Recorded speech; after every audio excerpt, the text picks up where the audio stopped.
The International Space Station is open for commercial business. Another space station resupply mission successfully completed, and making a virtual landing on the moon. A few of the stories to tell you about this week at NASA. The International Space Station is now open for commercial business.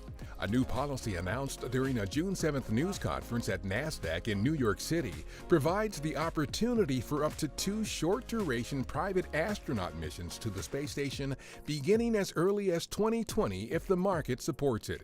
The policy also, for the first time, includes prices for use of U.S. government resources to pursue commercial and marketing activities aboard the station. Our goal is to foster a robust ecosystem in low Earth orbit from which we can purchase services as one of many customers.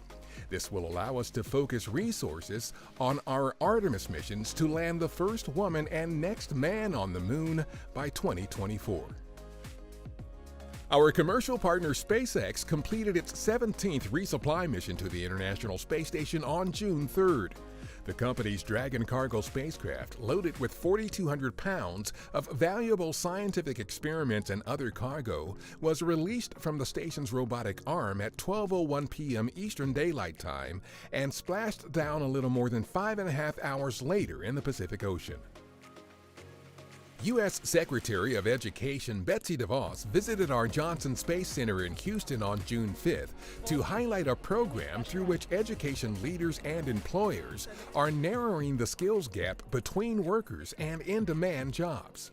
During the visit, DeVos met with NASA leadership, had the opportunity to speak with our astronauts aboard the space station, and met with NASA interns interested in careers in aeronautics, science, and engineering. On May 31st, our administrator Jim Bridenstine tried his hand at a virtual landing on the moon in the 10-story vertical motion simulator at our Ames Research Center in Silicon Valley.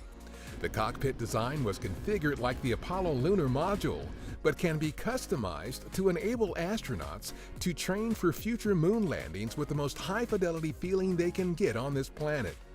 Congresswoman Anna Eshoo also took part in the visit to see how NASA in Silicon Valley is contributing to the effort to return to the moon by 2024.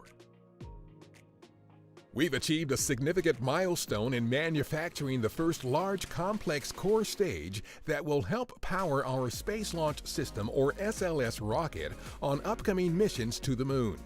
Along with lead contractor Boeing, we've assembled 4/5 of the massive core stage needed to launch SLS and the Orion spacecraft on their first mission to the moon, Artemis 1.